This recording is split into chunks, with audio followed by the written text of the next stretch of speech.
Chris Woodward, you're a joke. Your team is a joke.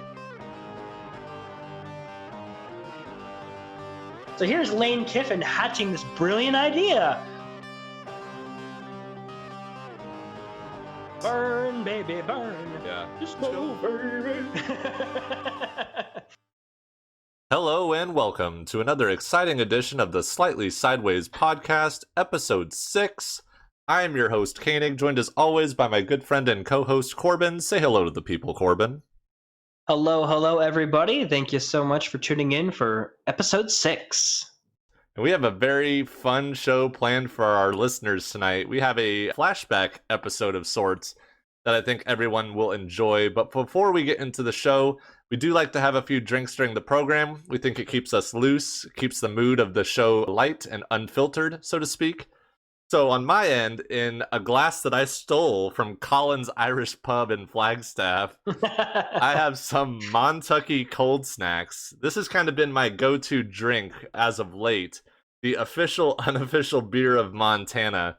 It's a very refreshing and light summer drink, so give it a shot next time you see it at the local market. We're not sponsored by Montucky, by the way, but, you know, someday, maybe, you never know. Corbin, what are you drinking during the show tonight? I've got a little bit of a mixed bag. So last week I was drinking some Heineken and had a couple left over, so I kind of threw it into the Coleman cooler. But I went ahead and picked up one of my favorites, some Bud Light Lime. Very refreshing, very easy to drink. So I'm kind of drinking a little bit of this, a little bit of that when it comes to Bud Light Lime and Heineken. Very nice. So before we get into the stories on today's program, if you aren't already, give us a follow on Twitter at Slightly Sideway. If you're on Facebook, you can like our Facebook page at Slightly Sideways Podcast. If you have any feedback or ideas for future episodes, you can email us your thoughts to slightlysidewayspod@gmail.com. And if you are on YouTube, you can find our YouTube channel at Slightly Sideways Podcast with new episodes containing visual references coming to that channel very soon. We will also have exclusive episodes and footage only found on YouTube, again, coming very soon. So stay tuned to the channel for that. We did want to take a brief moment at the top of our program to acknowledge the protests from professional athletes across all major sports here in the United States. While we won't dive into the politics of the situation or whether or not we agree with the actions of the players, we did want to recognize and appreciate this widespread demand for social justice. Whether or not you agree with what the players are doing, I hope we can all come together as Americans and expect a higher standard of social justice and equality in this country we all call home. Very well said. And as Koenig kind of alluded to there's a lot going on that's actually been affecting sports this past couple days here that have kind of affected topics that we wanted to talk about. There's greater matters at hand that's going on right now within this time frame. So we wanted to respect what's going on in the world culturally and wanted to focus our efforts on a different type of show for today. We actually had a lot of viewers that had emailed in that kind of wanted to know the background story between me and Koenig, kind of how we came to meet, express our fandom, if you will, and kind of how we grew as friends, which ultimately kind of came through it did come through our relationship at NAU. So we kind of wanted to give you our experience as well as some fun stories that we had while going to school, going to sporting events. So it should be very entertaining for you folks today. It's definitely a crazy story. I mean, we've done so much over the years, and, you know, we probably won't be able to get into a deep dive into everything that we've done. You know, we'll probably tease some of our stories in future episodes. There's no chance we can touch on all of it in this one podcast, but it is something a little bit different. It's something that is obviously sports related. It kind of is what drew us to be close friends and ultimately what, you know, breeded our friendship. And then also, you know, this podcast wouldn't have happened without this backstory. So we do have some really fun and entertaining stories from our time as undergrads at NAU. Corbin, why don't you go ahead and kick us off? What do we have? Yeah, so as far as jumping right into it for kind of our NAU experience, we kind of got together as friends through a club called the Jack Pack. For pretty much everybody out there who does not know what the Jack Pack is, it was essentially like the student-run fan group. You know, you go to games and sit in the student section, and we'd have like Jack Pack shirts, just kind of supporting the teams for NAU, whether it be football or basketball or, you know, lesser sports like volleyball, soccer. Not that they're lesser sports, but they would have less attendance than the major sports were. So we were kind of there to kind of jump in and just motivate the student population to go to more and more games. Yeah, for sure. And there was something, and maybe this was because it's like our first college experience and involved in a student run organization like this, but there was something so fun about having just a group of people who had common interests in sports. And it didn't really matter whether we were at a football game or a basketball game, getting bossed by Damian Lillard in our school cafeteria, or, going to a women's soccer game on a like Tuesday night just randomly, or checking out the volleyball team. It was so much more than sports, and that's kind of what brought all of us closer together. Is yes, we were there to kind of share in our enjoyment of NAU athletics, but it was also just about being a part of something that's bigger than just you as an individual. Perfectly explained. And the first instance that we kind of had together, and we actually didn't know each other until a little bit after this, is every year NAU usually schedules either ASU or U of A, or better yet, U of A and ASU schedule NAU for their football schedule. Exactly. Pretty much a beat up game where NAU will go down to either Tempe or Tucson and get crushed because they're playing a much more elite opponent and get a game check for it. So they'll make money out of it and then take that money and use it in their program whichever way they can. But anyhow, our freshman year, we were playing ASU in Tempe. And so the NAU was running a program like, hey, for the students, if you want to pay $25, that'll cover your bus down to Tempe as well as your ticket. So $25 all in, ride and game is all taken care of. So again, I didn't know Koenig, he didn't know me, but I jumped all over it, as so did he. And of course, $25 for a bus and a ticket, you don't get the best ticket in the world. So we were upper deck kind of shoved in the corner of Sun Devil Stadium, which whatever, I was just happy to be amongst other NAU fans because for my entire life leading up to it, I had been an ASU fan, a hardcore ASU fan. So when I started going to NAU, I switched my allegiancy and was very, very much an NAU fan. And so, Koenig, do you want to kind of take over from there, pick up where I'm leaving off at? Yeah, so this was really, I mean, we got onto campus in August, I'm pretty sure, but for all intensive purposes, this was our first college experience as far as extracurriculars or anything like that. They had dorm organized experiences, which were kind of lame, but this is our first sporting event. And I have always been a sports fan. I've been a passionate sports fan pretty much once I could comprehend what sports were. I've loved everything about it. And so when there was an opportunity to go to ASU and watch the NAU game, it was a no-brainer for me. And again, like Corbin said, I didn't know who he was. He didn't know who I was. But we just were all about it, going to the same place. And we're up in the corner of the stadium watching the NAU game. And it was fun, to be. I love being on the road. There's something about being on the road and wearing the opposing team's colors that just, I find it so satisfying to be in someone else's stadium. It's the absolute best. And even though NAU, there was no expectation that we were going to beat Arizona State, just to be there with other fans and making a ruckus, I enjoyed that. So we're watching the football game, and we're getting our teeth kicked in by Arizona State, deservedly so. They're a much, much better program in every aspect. And there was one moment in the game that Corbin and I both remember very vividly. It was the only time I've seen this happen in all of my years watching sports, and that says something. Me too. I have not seen it since then, and still to this day, it blows my mind. We were talking about this last night. We were kind of going over a couple notes for the show today, last night, and we were saying, do you remember that situation when NAU punted on 3rd down against ASU? And it caught me so far off guard because I'm so dialed into the game. I'm watching it so closely, and I see us run our special teams out there, and I'm like, I swear to God, it's 3rd down. And I'm looking at the scoreboard. I'm like, okay, 3rd down. I'm looking at the chain gang. I'm like, okay, the sticks show 3rd down. And I'm like kind of looking all over the place for answers. Corbin, where were you at during this moment? Yeah, so just to reiterate again for people who maybe missed it, NAU punted on 3rd down. Now, albeit it was a 3rd and long, and they had the ball kind of deep in their own territory. I think they were within their own 20-yard line, so they still had a lot of field to go. And, well, it wasn't the punt team. I think it was the quarterback who lined up, and then right before they snapped the ball, the quarterback went back into like a punting position. Oh yeah, And you're right. I thought it was going to be some weird gimmicky play, like I, I don't know, some kind of weird throw or who knows what they were going to do. I thought they were just going to pull the strings out because there was no way they're going to win that game. There's 0% chance they were going to win that game.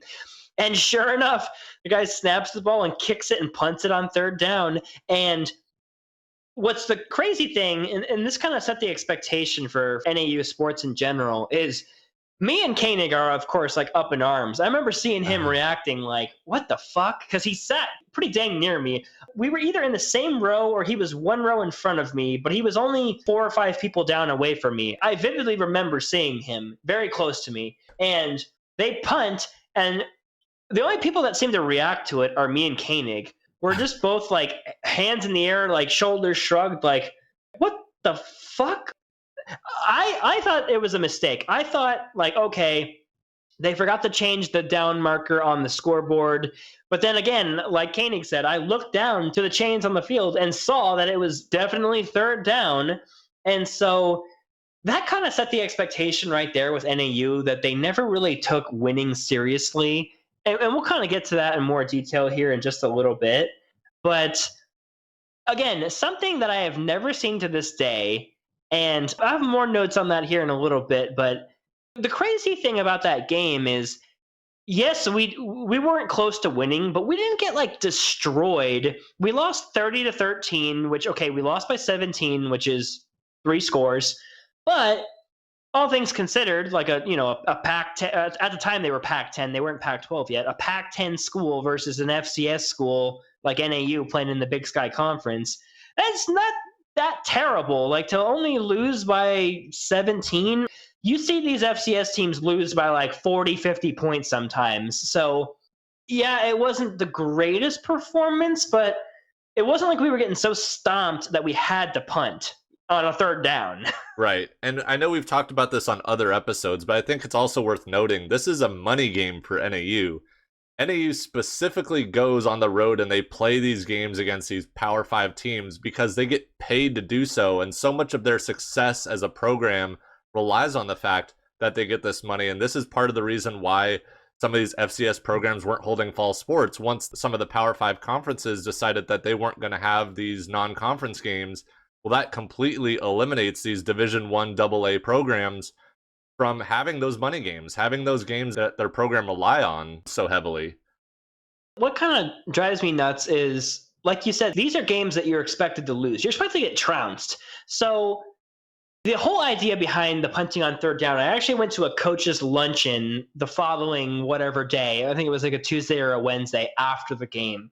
And the head coach had explained and said, well, we were deep in our own territory and we probably weren't going to pick up the first down on that third down play. So we figured we'd try to catch them off guard and punt it while they didn't have a return man back there, which I guess makes some sense if you think about it. Like, yeah, they can't return a punt if there's nobody back to return it because it's third down.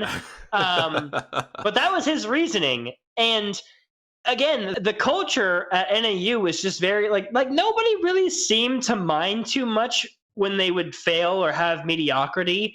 Like me and Koenig and other people in the Jack Pack who followed it closely enough would be like devastated by it. But nobody else really seemed to care. Like, you'd lose a game. Like, we lost to ASU that day. And like, I expected to lose, so I knew better. I wasn't devastated, but I was upset because, they lost and I wanted them to win. But there's people that were just kind of like, whatever. Got a $25 trip to Tempe for it. But, it's kind of the culture of NAU. Yeah, and you'd hear fans on like the bus ride home, like, well, we actually scored 13 points. It's like, well, yeah.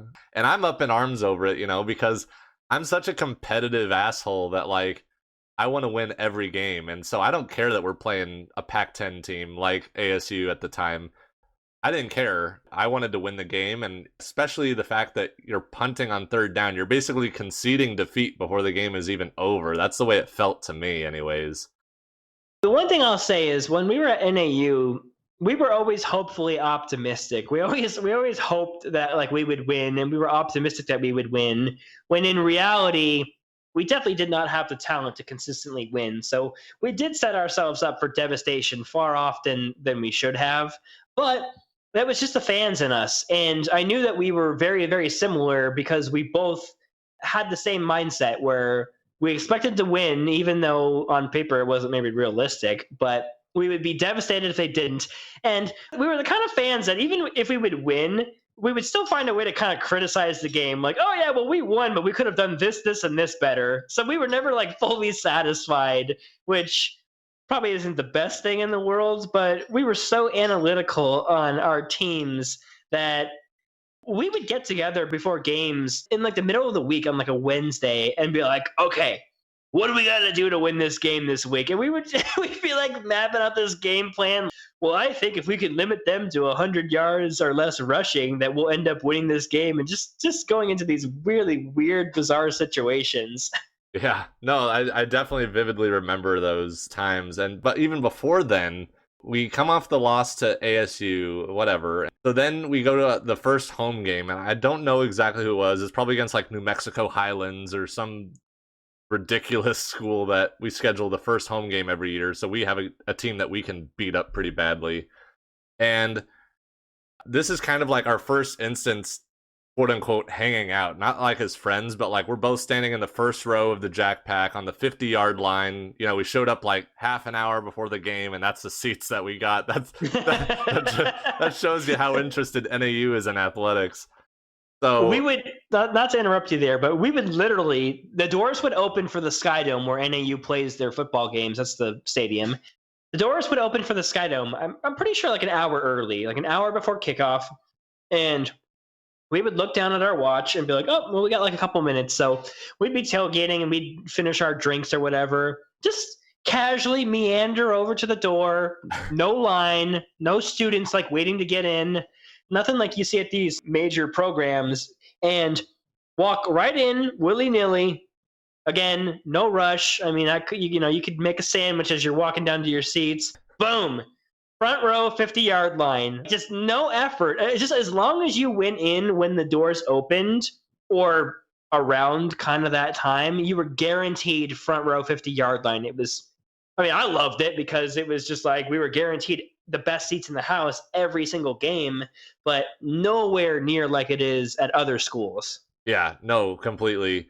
And so we're kind of like moseying on in, you know, there's like a pregame tailgate or something like that. Again, Corbin and I might have looked over at him like, hey, I remember you from Tempe, but we weren't hitting it off or anything.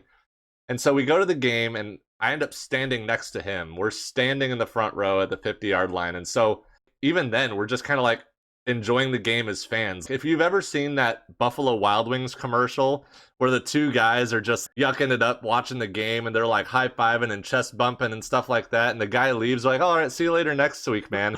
And the guy's like, who is that? Or his wife says, who is that? And the guy's like, oh, him? I don't know. that was like who Corbin and I were during the first game of the year. That's the perfect way to explain it, without a doubt. I had already knew from the ASU game because I had seen kind of his reactions, and he was reacting the same way that I was. And, we're awkward freshmen, right? I am pretty outgoing, but I was a little timid out of the gates at NAU. I want to be too in people's faces as far as like, be my friend, and like, kind of like get, just, I don't know. There's just something about like making friends right off the bat in college. It's a little bit difficult. And it wasn't soon after that. I mean, that game kind of solidified it, and then I think we ended up both going to like an NAU volleyball game soon after that, and then that's where we had more of a, okay, we're not in this really loud screaming environment, and we actually like got to talk and know each other. And then, of course, we found out that we were both part of the Jack Pack, which was the student-run athletic organization to go to all these games, and so it kind of blossomed from there, and we pretty much went to every single possible sporting event that we could together. So we went to every single football game, every single basketball game, whether it was men's or women's. We would go to women's soccer games, women's volleyball games, pretty much everything with the exception of golf and track and field and tennis, which was I think that was kind of like, there's no golf course at NAU, so they played at some Flagstaff course. So pretty much any event that we could go to on campus, we did. You want to kind of elaborate on some of the characters that we Oh. met in the Jack Pack, Koenig? So, as you can imagine, a university that doesn't particularly put a lot of emphasis in sports, we have passionate fans, but we don't necessarily have the super cream of the crop knowledgeable sports fans that some of the major programs have. And they're all a bunch of characters, and we got to know a few of them, just after a couple weeks at NAU. We went to a few sporting events, like Corbin said, and he and I obviously hit it off because we were so invested into it. Even at volleyball, we didn't necessarily care so much about the game, and I think that's why we were able to talk a lot more just about other stuff. I think we were still talking about the football game at the volleyball match, kind of breaking it down and going into the analytics and everything. But we got to know some of the people who were upperclassmen who were kind of in charge of things. And one of the first guys I ever remember meeting outside of Corbin was a guy by the name of Reevy. And we all call him Reevy, just like everybody all calls me Koenig. That's the only way that we know how to how to mention him. But His full name is Mike Reevy. Yes. I would assume Michael Reevy, but we call him Reevy. So he's one of these types, and he was a cool guy. He was super into NAU, obviously. He'd been there at least 4 or 5 years by the time we got there. But he was such a huge fan, kind of like we are, obviously. You're in a student-run organization where not a lot of people care about sports, but he did. And I think that's what kind of drew me to him. And he was just kind of like a guy in his early or mid-20s, and I'm like an 18-year-old kid, like his pet monkey or something, just kind of like rolling behind him. Well, so Reevy had formed the Jack Pack with another of his friends named Tom Smith, who we're going to have a couple stories on Tom Smith here in this segment that are just mind-blowing, but they're so funny, and I hope people enjoy them. And so these guys had created the Jack Pack, so they were obviously passionate about it, and they wanted people to get into it, and people like me and Koenig were into it, so we fit right in. So we got along with these guys just great. The people who were way into the Jack Pack were freaks and geeks. Like, Koenig was the geek, I was a freak. Like, you were one or the other, or you were both. Yep. And there was other people in the Jack Pack. Adam McFarlane was another one that we'll mention as far as the story, and Nate Moeller is another one that we'll mention as far as the story. There are others that are involved as well, but I don't want to give too many names without association of a story, so I want to kind of limit it right now. So if people are listening and they're upset that I didn't mention them, then we'll find a way to get you into another episode somewhere. I want to start off with Tom Smith, if we could. Katie, do you think it's a good starting point as far as, I just want to give a background on these people that we were hanging out with and these experiences that we had because of these people, because I think it's very entertaining. Yeah, it's very relevant. It really threw us into the fire for our college experience. I was a super straight edge kid, and some people might even say I'm still pretty straight edge. I was going to say, what do you mean was? So that's probably true. Obviously, when I'm fresh out of high school, and I'm very convinced I'm going to have a career in criminal justice, and fortunately for me, that's a career that I'm still involved in. And so I'm anti-drugs, anti-underage drinking, anti, all these things. And Tom is very much pro-drinking. And this is kind of... Albeit Tom is of legal drinking age, yes. So he's not like a minor or anything, and he's not. I mean, maybe he was on drugs. I don't know, but like he might have been. He did have a drinking problem at points in his life, and I don't want to elaborate on that because I know people suffer with that. But it kind of adds to the story, so have Koenig kind of continue with this. So I believe we're going to our second ASU game. This would have been our junior year. So at this point, we're all... I think I'm of drinking age. I think Corbin is like 20 years old. And we go down to Tempe, and we're driving down. We're kind of caravanning down. Reevy's got a car. Corbin's got a car. And we're all strolling into Tempe. We've got a crew of 7 or 8 people. And the plan is, so we're loaded, right? We're bringing down a whole bunch of alcohol. We're going to tailgate. We're going to party. We're thinking that we're going to party so hard that we actually booked a hotel room on Mill Avenue, which is where Arizona State is. And so we have a hotel room booked. So we're going to go to this game. We're going to get trashed. We're going to have a good time. We're probably going to get our ass kicked in the game, but we don't care. And so just kind of set the stage a little bit. I remember my wife now, she was my girlfriend at the time, Hannah.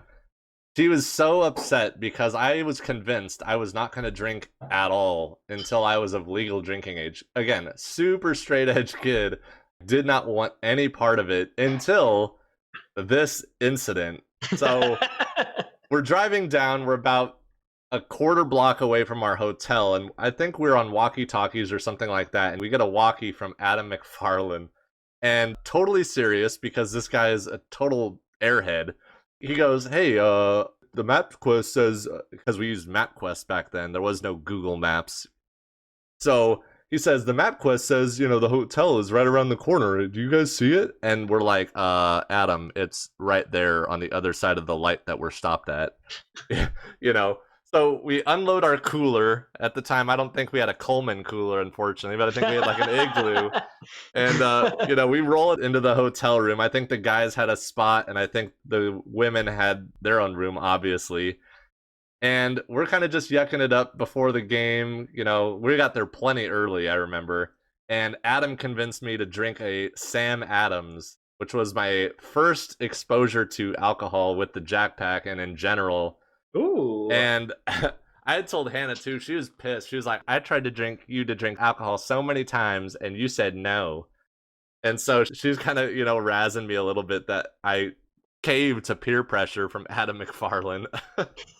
So we settle in at the hotel and we have a couple like little pre-drinks, and we got there really early. I think the game was at 6 or 7 o'clock at night because these games are in like August, September, which is still really hot in Arizona. So those games that are early in the season are usually scheduled pretty late at night because it's you don't want to be sitting in 110-degree weather while you're watching a football game. It's miserable.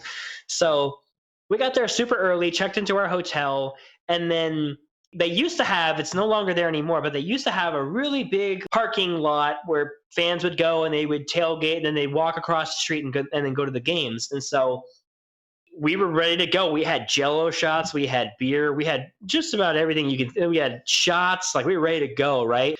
We knew that we weren't going to win. I mean, let's get real. I never went to an ASU or U of A game against NAU with the expectation that NAU was going to win, but I always went in with the expectation to have fun. So I figured, well, we're not going to win, so we might as well just get turned and live it up. And I'm not 21 yet. I'm 20. And Koenig, I think, like you mentioned, I think you were...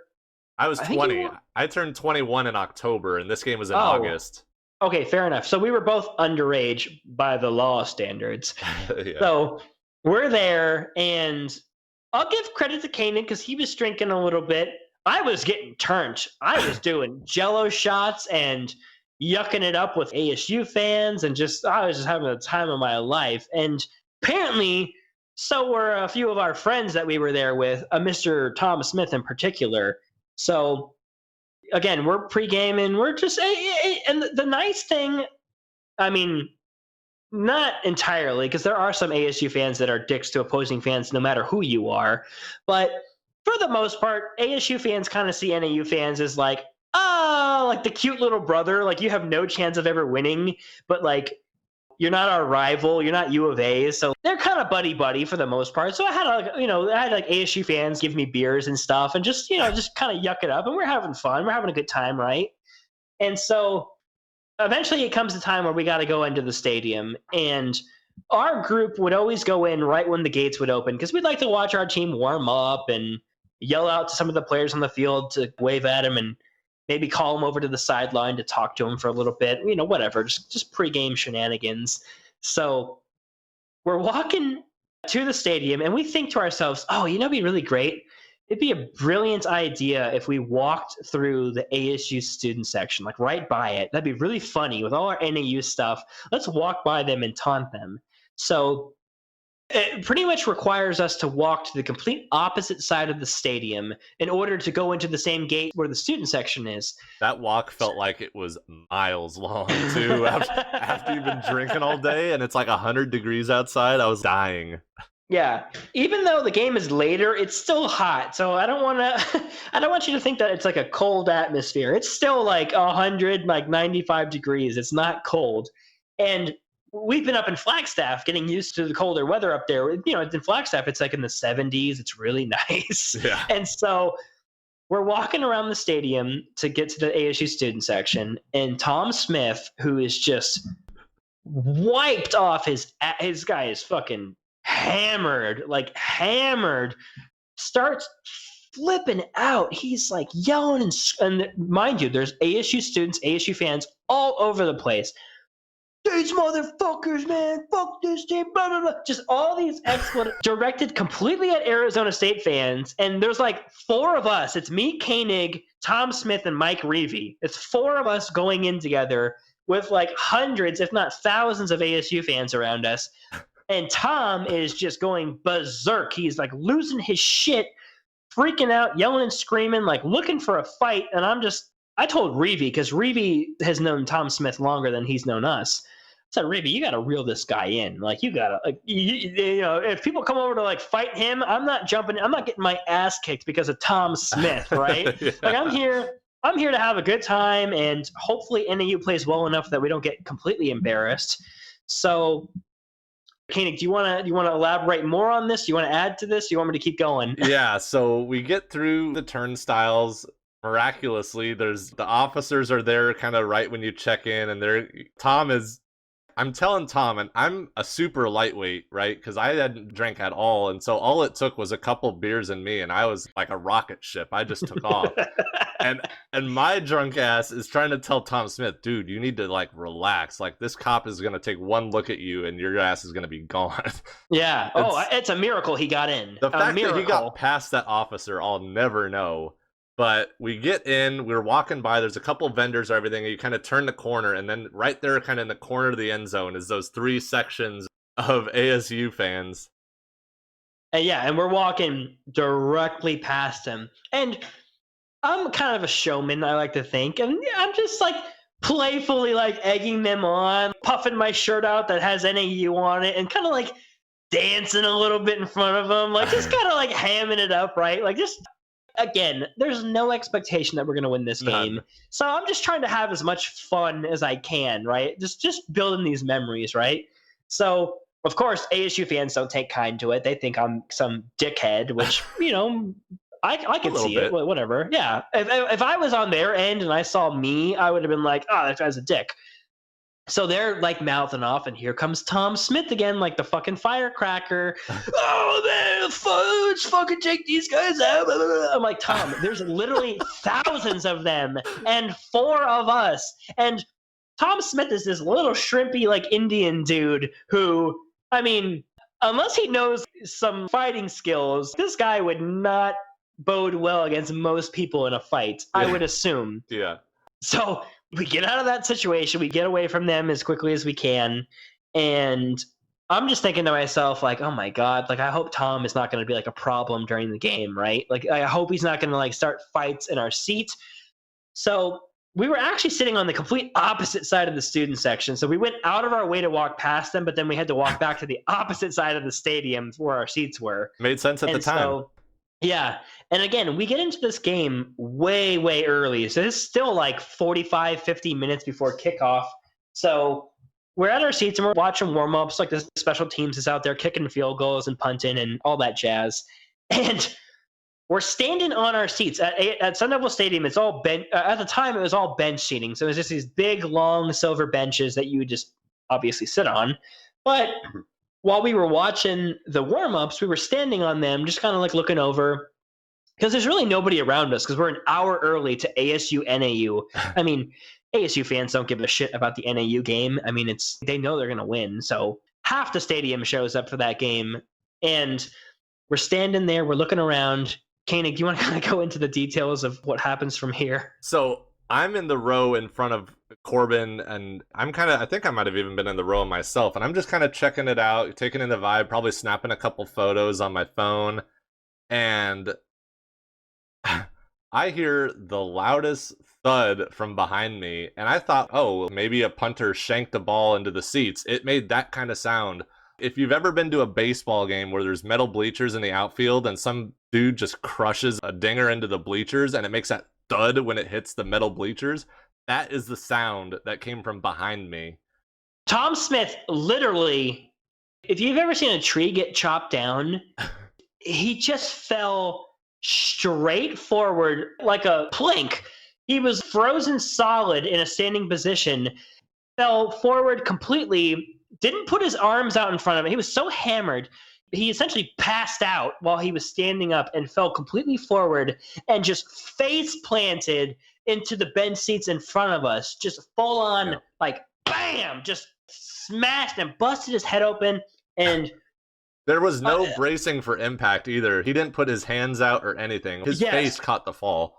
Yeah, he slams down, and my first reaction is like, oh my God, this idiot, Tom, we're going to have to take him to the hospital because he's going to need stitches. He gets up, he's bloodied. Not so bad. I thought it was going to be a lot worse than it was, but he's still cut up. And we got people coming over to us, fans that were around the area. Oh, is he okay? Is he okay? And we got Reevy over here who knows Tom the best. Oh, yeah, he's fine. He's fine. He just had a little bit to drink. And he had to have had a concussion. I mean, there's no doubt that he had a concussion. So he face plants and bombs. We pick his ass up, and he's like, oh, I'm okay. I'm okay. Uh-huh. And the whole game, we're like making sure that he's staying awake and not dozing off and sitting up straight and just being active. I mean, he really didn't react during the game because he was so hammered that by the time the game ended, that was kind of when he was starting to sober up again. Yeah. So he has this huge faceplant bomb where he cuts himself up. We had to go to the bathroom to get some paper towels to like put pressure on his head so that he wouldn't bleed all over himself. And of course, NAU loses. I can't remember what the score was, but we lose, to be expected. And the expectation is that, so we're with a group of people, half the people are over 21 and half the people aren't. And so the people who are over 21 are like, well, let's go out to Mill Avenue and let's fucking have a good time, right? So people like Reevy and Tom Smith and Adam McFarland go out to Mill for the night. So they go out, they're all drinking, they're partying and whatnot. And Kenny, you want to kind of take over the story from here? Yeah. So Corbin and I, we're kind of stewing in the hotel room, just, analyzing every aspect of the game. That's what we do. So we're sitting in the hotel, we're having a couple drinks, and here comes the three bozos that were just downtown, and so they start stumbling back into the hotel. I don't even remember what time it was. It had to have been like 11:30 or midnight. Oh no, I think it was later than that. I'm pretty sure they were out until like 2 or 3 in the morning. Oh, until closing. We just happened to just still be up. And so they come back in and they're drunk off their ass, of course. And we're just kind of like, how's Mill? Just yucking it up. And Tom is going into the cooler. He's going for seconds, or probably fourth or fifth, to be honest. You have to imagine that Tom was drinking big time at the bars. Oh, yeah. At the time, you couldn't buy alcohol inside of a college football stadium. So, yes, he was hammered inside the game, but he couldn't drink any until he got out. So, you have to think that he sobered up a little bit. Right. And so we're kind of just social drinking back at the hotel. We're digging into the igloo, having some drinks. And next thing you know, Tom passes out on the little sofa chair in the hotel room. He has a Coors Light in his left hand, and he is just passed out for the count. Just, he's breathing, but that's all we could know for sure. But he's got like perfect posture. He's sitting up straight. His feet are on the ground, both feet on the ground. He's got both arms on the armrest. Like Koenig mentioned, he's got a Coors Light in one hand, and he just passes out sitting straight up. I mean, if you didn't know any better, you'd think he was awake sitting there. Yeah, we didn't even know Tom was asleep. We were just chatting, and we look over because he hadn't changed his posture or started slumping or anything like that. And we look over at him, and he's just like out for the count. So whatever, we go to bed. We wake up in the morning because we're trying to, check out and go back to Flagstaff. And Tom is in the exact same position in the chair that we left him in, sitting straight up. He's got his Coors in his hand. He didn't spill it. It didn't fall out of his hand. And we say, hey, Tom, we got to go. And Tom goes, huh? And we're like, Tom, like, it's time to check out. It's like 10 o'clock. We got to go. He's like, oh. And he looks at his hand. And he goes, oh, hey. And he finishes the Coors Light that was still full. So he continues to drink and finish instantly. Put it down like nobody's problem. This warm, stale beer that's been sitting in his hand for I don't know, 6 or 7 hours while he's passed out sleeping on this couch. Just like nobody's business. Like, oh yeah, I gotta finish this. Like, just drinks it like a fucking animal. Oh my god. Well, and then there was that time. Do you remember the time we went on the road trip to Tucson to watch us play U of A in basketball? Oh my god. This one is worse than the first story. If you enjoyed the first story, this is gonna be your cup of tea. So we're caravanning down, and at this point, Corbin and I have been friends for a couple years now. You know, I think it's our junior year. We're juniors, yeah. Juniors, yeah. And so he's in his front seat driving. Corbin was typically the driver on these road trips, you know, and we might not get to it in today's episode, but, you know, we'll go in later episodes. We'll dive into when we went to Ogden, 10-hour car ride, and when we went to Greeley, Colorado, another like 10, 11, 12-hour car ride. But Corbin was driving. We were on the way down to Tucson, and Tom Smith is in the back seat of the car, and with Mike Reevey next to him. With Mike Reevey next to him, yeah. And Tom goes, "We need to stop." And Corbin's like, "No, dude, we're not going to make the game if we stop. We're not stopping." And Tom's like, yeah, go ahead. So just to step in, the reason why we couldn't stop is we were actually delayed by a snowstorm in Flagstaff. It took us like an extra hour than we had expected to get out of Flagstaff. So we were cutting it close just to make tip off. So we're getting down close to the Tucson area to obviously go to the game. And like Koenig mentioned, I'll let you pick back up on the story. Yeah, and so Tom's in the back seat, like moaning and stuff, and he's like, and we're like, "Tom, what?" He's like, "I gotta pee." And we're like, "The fuck you do, dude? Like, no way, we're not stopping, no." He's like, "Can't you just pull off to the side of the road and let me do it here on the side of the freeway?" We're like, "Dude, no, we got stuck in this snowstorm. We're not gonna miss the opening tip because you had too much to drink and now you can't hold it in." And so, was it Reevey who's like, "Hey, can't you just go in a bottle?" Well, no. Tom was like, "Well, if you're not gonna pull over to go to the bathroom, I'm gonna have to piss in one of these bottles." And like, kind of jokingly, I was like, "Go ahead and do it," not thinking that he would do it. I should have known better after the first incident that he would do something like this. So to kind of rewind just a tad bit, not the smartest decision because this dude was literally drinking a 12-pack of Coors Light in the backseat of my car the entire time we're driving down. So this guy has probably put down like 7, 8, 9 beers by himself, which, again, open container, not the smartest thing in the world. Like, we would have all been fucked if we would have gotten pulled over. Yeah, so he says, "Oh, I'm going to piss in a bottle. I have to go to the bathroom so bad I'm going to piss in a bottle." And I'm like, "Go ahead, go for it." Again, not thinking he's going to do it, Koenig. Yeah.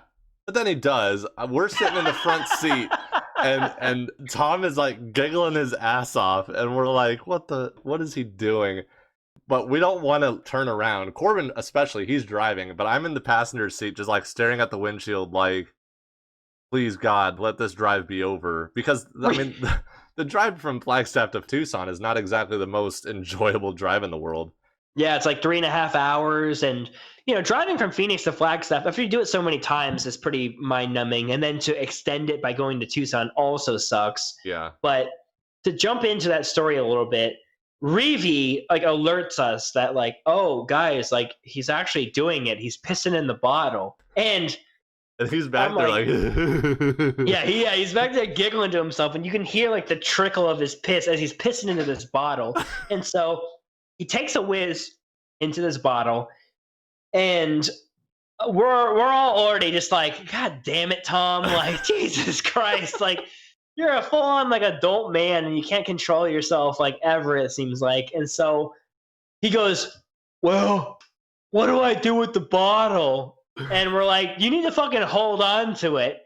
He's like, But it stinks." Yeah, dude, it stinks. It's fucking urine. It's piss. Like, of course it stinks. "Oh, I can't hold it back here." And then Reevey's chiming in, "Oh man, like he's got to get rid of it. I can't deal with this. Pull over and let him dump this out." And I'm like, "I'm not pulling over. We're gonna just barely make it as it is." So I don't even know if he asked for permission or if he just went ahead and did it. No, but he Koenig, just did it. Koenig, go ahead and enlighten us on the next part of the story. Yeah, so Tom is moaning and groaning back there over the smell of his own urine. And he's like, "Oh, it stinks. I gotta get rid of it." And Corbin's like, "No, just hang on to it. We'll throw it away when we get to U of A." And he's like, "No, I can't." And so we're driving like, I don't know, probably 70, 75 miles an hour down the highway at least. And Oh, hauling it. yeah, and he rolls down the window, and I don't know if he tossed the whole bottle out the window. I think he did. No, he didn't toss it. He held the bottle as it was pouring out. So he literally held his arm out the window, holding the bottle, pouring out his piss out of the bottle. And keep in mind, there's cars behind us where you have to imagine that this liquid is flying back and hitting their windshield. So there's Tom Smith's piss getting poured out of the windshield as it's going back and hitting other cars. And the whole time I'm just thinking to myself, oh my God, please, if there's a God or anything, like, don't let there be any cop nearby. Like, just let us get to this stadium, please. This is, oh man, it was so brutal. I'm pretty certain that we got to the game and Tom was all his Tom self, fucking trying to start shit with away fans while we're at their home arena. Yeah. And I think he had like passed out for like some of the game and like woke up. Yeah. This is kind of a reoccurring theme that Tom would get drunk, cause a scene, pass out, and then wake up and just carry on. Yeah. And there was one point in the game, I really remember this. I think I even have a photo of this on my Facebook. NAU is playing against U of A, which back in those days, U of A's fallen off a little bit in recent years, but back in those days, U of A was like a top 10 program consistently all the time. Oh, yeah. It was either the last season of Lute Olson, it was right after he retired. But even then, they were an elite program, no doubt. Yeah, and RIP to Lute Olson, by the way. Yeah, tough story. He had passed away yesterday, I think it was. Yep. I'm born and raised an Arizona State fan, and I'll always support Arizona State as far as over U of A. But I do have to admit that Lute Olson is one of the greatest college coaches of all time, and you have to give respect where respect is due. It's really sad to see somebody like that who was so influential at that university to pass away. So for the U of A community out there, even though I hate your guts, it's an unfortunate situation, and my heart goes out to you. Yeah, ditto from me as well. Never cared for U of A, but obviously you never want to see a program go through like that. A legendary coach that Lute Olson was and is. So thoughts go out to the U of A community. I know they're going through probably a hard time dealing with that. So shout outs to you guys. But at that time in the game, it's halftime, and NAU is down by 4 points. I think the halftime score was 39-35 or something like that. Which is miraculous. We were like, at that point, we actually thought we were going to win, or we had a chance to win. We're like, well, we hit a couple threes and we got the lead. And that's how it was, too. Like, Corbin and I, being the analytical people that we are, we were kind of like raising our eyebrows, like back at each other, like, you see what I'm seeing? And, the whole time at halftime, we're like, this is what we got to do. We got to play like a 3-2 zone because they're killing us on the perimeter. And we're just analyzing the shit out of everything. And I think U of A ended up beating us by like 15 points or something like that. They didn't crush us, but they definitely pulled away to win comfortably. One thing that I will add, and maybe it was just the game that we went to because it was winter break and there weren't a whole lot of students there.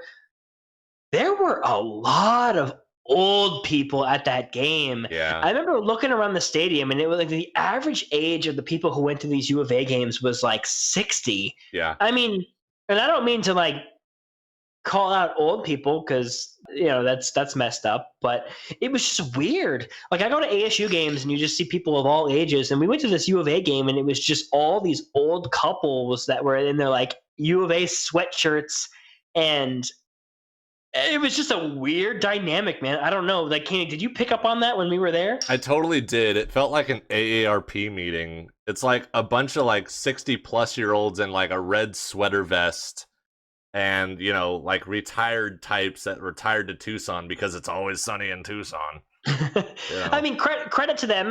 The game was sold out from what I could tell. So, I'm not trying to knock them for being old. It was just weird. I'd never been to like a sporting event where 80-90% of the crowd was like over 60 years old. It was odd. Yeah, very odd. It was super bizarre. to not have anybody even remotely close to our age was just super weird. But that's kind of like our experience with Tom Smith. And this episode was kind of like a teaser. We'll probably have a bunch more stories from our time as undergrads coming out as we go into future episodes of the show. Obviously, you know, we hope to kind of get back into the sports news next week. I think we'll really start to pick up into the NFL because the NFL will be kicking off in a couple of weeks. So we'll probably want to get into that next week. But, you know, periodically throughout, you'll kind of get a story here and there from our experience at NAU, and you'll kind of start to put the pieces together on how Corbin and I became to be so involved as sports fans and as friends, and how that kind of turned into, you know, this whole situation that we have today. And I do want to tease real quick before we move on to our last segment that going on in the future, there are better stories to come. There's stories where I was the mascot at NAU, and there were stories where I tried to fight mascots at other schools. Yes. So if you guys enjoyed this, be sure to let us know via email. Koenig, do you want to drop the email for everybody? Yeah, it's slightlysidewayspod@gmail.com. And shout out to the listener who sent us the email suggesting the segment for tonight's show. If you have any future suggestions for future episodes, feel free to shoot us an email. Hey, we think it'd be real fun if you guys discuss this. Or, hey, you know, I think it might be a fun idea if you had this segment. We're always appreciative of the feedback that you give us, and it helps make the show enjoyable for us and hopefully for you guys at home as well. Here. So, we do want to go into our last segment of the show. This is everyone's favorite segment. This is The Unknown. The unknown. And this week, I am back in charge. It was a interesting Where Are They Now NBA segment. If you haven't seen that, it's on demand on Spotify. You can find it there, episode 5. Corbin kind of put me through the ringer trying to identify some NBA talent that has fallen out of the spotlight a little bit. I will say that looking back on it, that was really tough. And I kind of put you over the bar, if you will, as far as expectations. But I still think it was entertaining, and you were a good sport about it. So I appreciate you. Yes, excellent. So I do have, on this week's Unknown, we kind of have a Who Are You segment. And there are a few rules that I've concocted for this segment on this week's show. And I think that this is going to be a lot of fun. I had a lot of fun putting this together. So I hope you guys all enjoy this. So I'm worried because I know that he struggled last week. So I know he put in the time and effort to make this really fucking difficult for me this week. So I can only imagine what he scraped together. So the rules are very simple. I have 5 players, and I'm going to give Corbin one clue at a time. I'm going to start with the most obscure reference. And if he can name the player based off of that reference, he will get 3 points. If he wants to move on and get an additional hint, and he gets it right after the second hint, he'll get 2 points. And if he gets all 3 hints before he can guess the player correctly, he only gets 1 point. Now, is this a player in any sport? Yes, and I actually have a conglomeration of several sports here for you. But the stipulation that I want to add to this is I don't want him to get rewarded for guessing. So if you guess an answer and you're wrong, you get 0 points for that player. Okay, yeah. So if you give me one clue and I guess it wrong, you don't get to give me the other clues. Nope. You just get the 0. And so the key is you don't want to guess until you know who it is. Fair enough. And so I feel like most of these players, I feel like the second clue really gives it away. And so I'm willing to say if he gets 10 out of the 15 possible points, we'll both drink. If he gets more than 10 points, I'll do a shot. And if he gets less than 10 points, he'll do a shot or a beer. What do you say to that, Corbin? That's pretty tough. So you're pretty much telling me that you think I'm going to get it on the second clue for every answer. I think so. I do. Trust me, dude. You'll be okay, I think. How about this? All 9 points. How about we just see how it goes? So explain the system again. If I get over 10, you take a shot. If we get 10 exactly, we both take a shot. Yeah. So you're pretty much forcing me to have to guess after one clue on one of them in order to beat you on this. Fine. Then we'll do. Yeah, you're right. We'll do 9 points. You have to Okay, get more than 9. If you get 9 exactly, we'll both drink. Okay, so if I get That's 10 or fair. higher, it's you drink. If we get 9, it's a split, and then if I get 8 or lower, then I'm fucked. Yes. Okay, I'll take that bet. Okay. This is a Who Are You unknown segment today. So we'll start with your first Who Are You player. Are you ready? Yeah, I'm ready. Okay.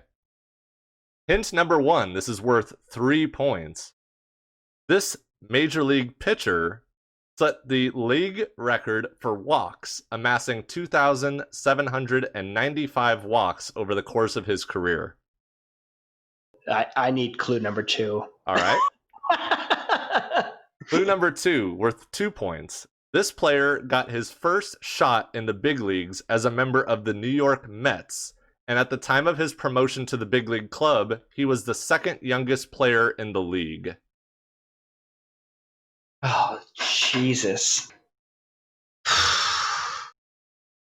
Oh my God. Okay, so the first clue was that this player has the major league record for most walks in a career.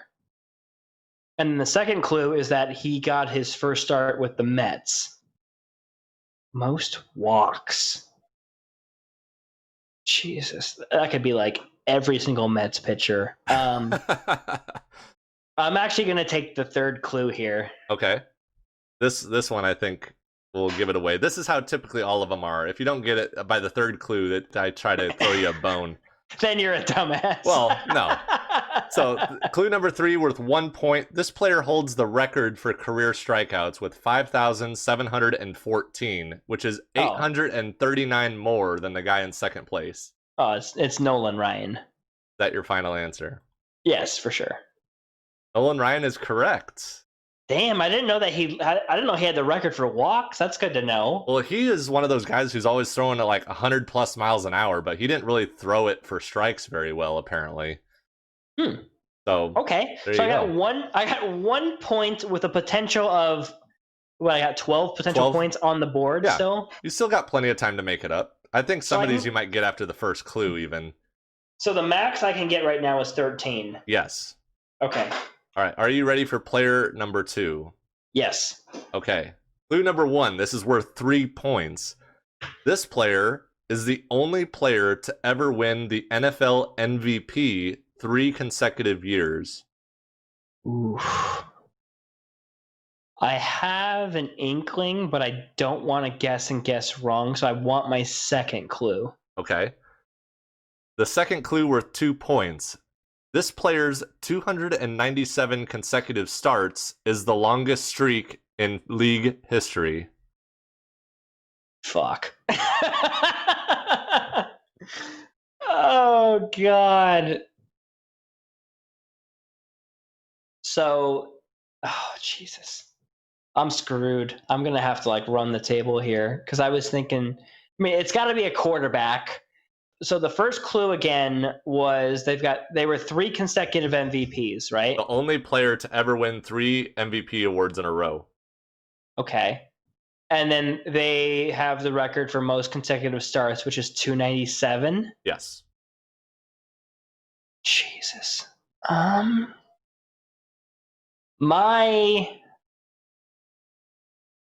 Oh, God. Okay. Well, I'm going to have to guess on this because I can't afford to take another point. I'm going to have to get at least 2 here.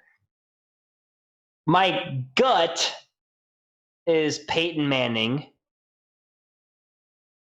I don't feel like he got injured a whole lot when he played for the Colts. I feel like he played continuously. There was the year that Brady had the injury that Matt Castle had to take over for him, so I don't think he has 297. I remember Eli Manning having a really long streak, but there's no way in hell that he won 3 league MVPs. In a row. Yeah. I know that Drew Brees has had a long streak, but again, I don't think he's had 3 MVPs in a row. I feel like Peyton Manning has to be... This is NFL, right? Yeah. Did you hint at it? Okay. Yeah. Well, I said NFL MVP, so... Okay, I'm sorry. Okay. That would have been embarrassing. We're going to do some smooth editing. It's like the LeBron James. That's not my guess. That's not my guess. Yeah. I feel like that has to be the correct answer. I'm going to say Peyton Manning is going to be my guess. that your final answer? Yes. Oh, I'm sorry, that is incorrect. The correct answer we were looking for is Brett Favre. Oh! Fuck. What was the third clue on that one? So the third clue is this quarterback was the first to pass for 500 touchdowns, throw for 70,000 yards, complete 6,000 passes, and attempt 10,000 passes. I would have known it on that third clue, honestly. Yeah. But fuck. Okay, so let me just do the math here and see. So I've got 1 point with 3 people left. Yeah. And I need to get 9 just to tie. Yes. Oh, I might lower. You're struggling with these a little bit more than I thought you would, so I might be open to lowering the threshold here. Well, let's see where we're at after this next question. Okay. So yeah, let's go from there. Okay, so player number 3, who are you? This is worth 3 points if you can get it off this clue. This NBA retiree is a partial owner of the MLS Major League Soccer club Vancouver Whitecaps. Ooh. I think I know this answer. I think I might just go for it. I'm going to go for it. Steve Nash. Final answer. It is Steve Nash. Yes! Excellent. All right. Obviously Steve Nash is from Canada, and he's always been outspoken about how he's a big fan of soccer or football for everybody else in the world. I'm very impressed that you got that. Yeah. Well, I mean, he played in Phoenix for forever, so I always knew that he was way into soccer, and I knew that he was I knew he was an owner somewhere. I didn't know that he was a majority owner or a minority owner, but yeah. Okay, so I've got 4 points total with a potential to get 6. Right. So you're still doing okay. Woo, so I gotta guess on the first clue for both of these to have you drink. Yeah. So the other 2 clues for everybody at home. The second clue was this player was a 2-time West Coast Conference Player of the Year and led his team to an upset victory over number 2 seed U of A in the '93 NCAA tournament. I would have for sure known that. I mean, he won two MVPs in a row with the Suns. It should have been 3. The third year they gave it to Dirk Nowitzki, which was kind of bullshit. And then, Santa Clara 15 seed over U of A. Yep. I would have known that for sure. And then the last one to just kind of kick it to you is this player is Santa Clara University's all-time leader in assists. The great Steve Nash. No doubt. All right. Are you ready for player number 4?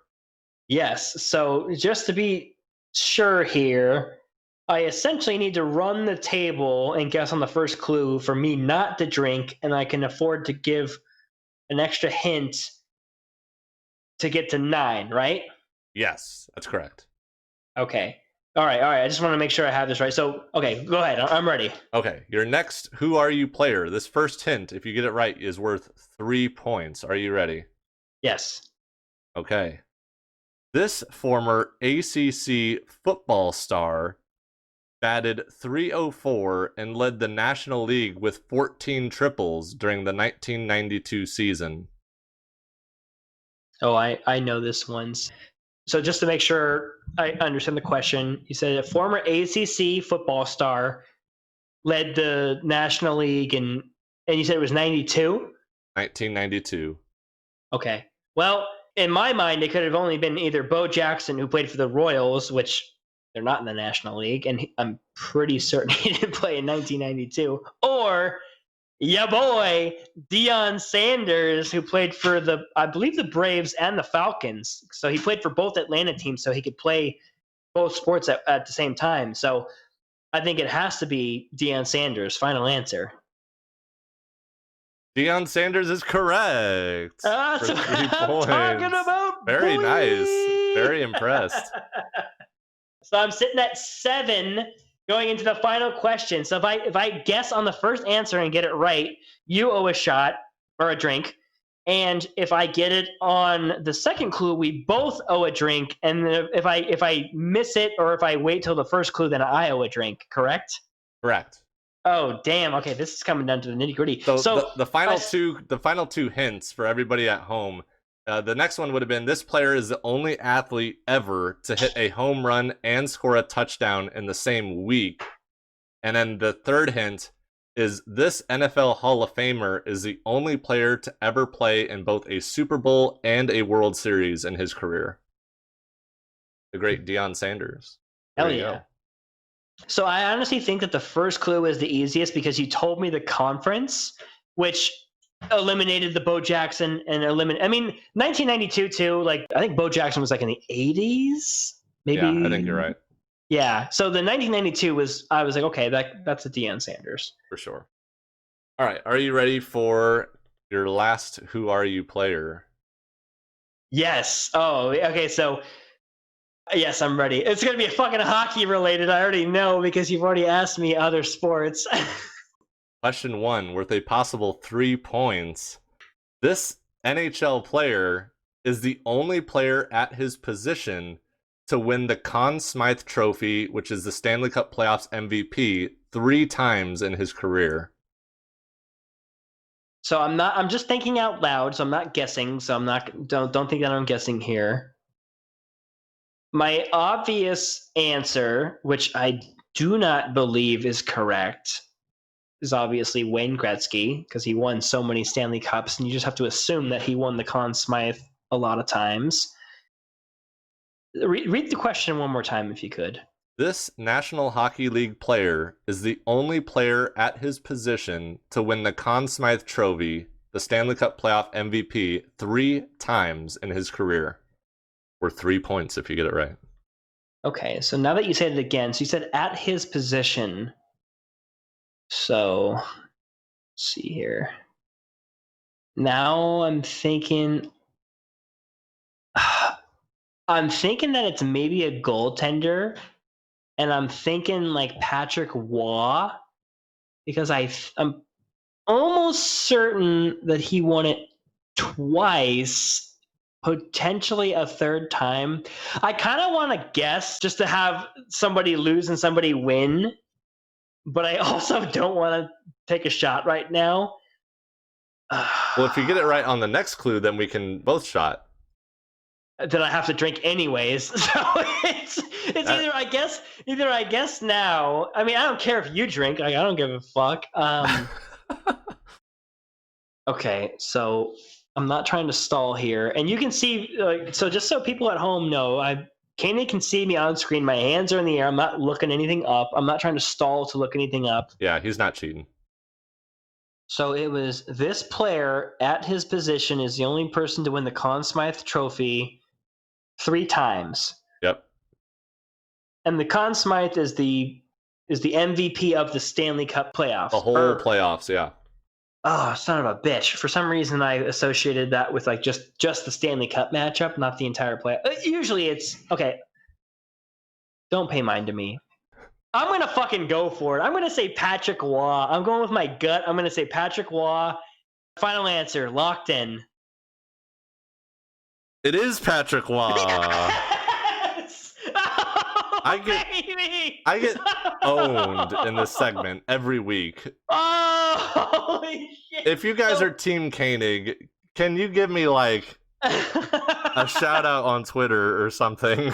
When you said, so the thing that gave it away, I'm glad that you read it a second time because you said at his position. And for some reason, I thought to myself, there's got to be like multiple, like 2-3 times winners as a wing or, whatever, a defenseman. When you said that, I assumed goalie. And I knew for certain that Patrick Waugh had won it twice. I was pretty confident that he had won it a third time. So, woo! All right, so Koenig is going to the cabinet. This is like a regular trip for Koenig. So when he puts in his PTO at work, he doesn't put it in for, to go on a vacation. He puts it in to go to his cabinet because he has to go to his cabinet so often to get these shots ready. I honestly should just have the bottle ready next week because I know I'm going to lose. So that was pretty damn impressive. So I got the first question for 1 point, and then I missed the second question, and then I ran the table. I got 9 points in the last 3 to get 10 to put it over the mark for Koenig to have to do the shot and not me. What were the other 2 clues of the Patrick Waugh, just for curiosity? Yeah, so the second clue for Patrick Waugh would have been in 2004, this player was selected by various writers as the greatest goaltender in NHL history. I would have gotten it there. And then what was the third clue? This player began his career as a member of the Montreal Canadiens before ending his Hall of Fame career with the Colorado Avalanche. Oh yeah, that would have been a slam dunk. Yeah. He actually, so he left Montreal. He actually got lit up in a game where his coach did not take him out. And I think the coach left him in there to give up like 7 or 8 goals. And finally, the coach pulls him in the third period. And as he's coming off the ice, he goes to his owner or his GM, who's sitting like front row, and he leans over and he says, "This is the last game I'll ever play in Montreal." And then like days later, they traded him to Colorado. I've got my debt to be paid here on my end, so I'll take this in acknowledgement of Corbin's success on the unknown for the 6th time in a row. Man, I'll admit I was scared that I was going to be boned there, and I was confident about the Steve Nash, and I was confident about the Deion Sanders. The Patrick Waugh, I felt decent about, but that was more or less a shot in the dark. So that one lucked out for sure. I was actually impressed that you got the Steve Nash one right off the rat. I thought for sure a lot of these clues you would need at least another clue, but your credit, you got them square away. So hell yeah. It's not how you start, people, it's how you finish. Exactly. So Corbin will be in charge of the unknown next week. We'll see what kind of diabolical situation I have to go through that week, but that's all we have for you on today's episode. We do hope that you enjoyed the stories that we had from our undergraduate career. Again, kind of a slow week in sports. There's some other things that are going on right now that players are involved in. But we will have more news coming to you next week. We will have a football preview. We haven't really talked much about NFL at all. The NFL is going to be kicking off here shortly. Hopefully we'll be able to wrap up the first round of the NBA playoffs. We'll have some hockey coverage. And as always, I'm sure we'll have some MLB coverage. We hope that you enjoyed the show today. If you're not already, follow us on Twitter at Slightly Sideway. We'll get a notification every time our show is uploaded to Spotify on Sunday nights. If you're not already following us on Facebook, you can follow us at Slightly Sideways Podcast. You can email the show any ideas. Again, shout out to the person who emailed us the idea to go over our past stories. We had a lot of fun doing that. If you have any other feedback or ideas for future episodes, you can email those to slightlysidewayspod@gmail.com. And if you're not already, subscribe to our YouTube channel. Subscribe at Slightly Sideways Podcast. Turn that bell on for all notifications so you don't miss a single upload. I've been Koenig, your host, joined as always by my co-host, Corbin. Say goodnight to the people, Corbin. To all my Swedes out there and the Cane Dog, I hope you have a good morning and a great day. Good night, everyone.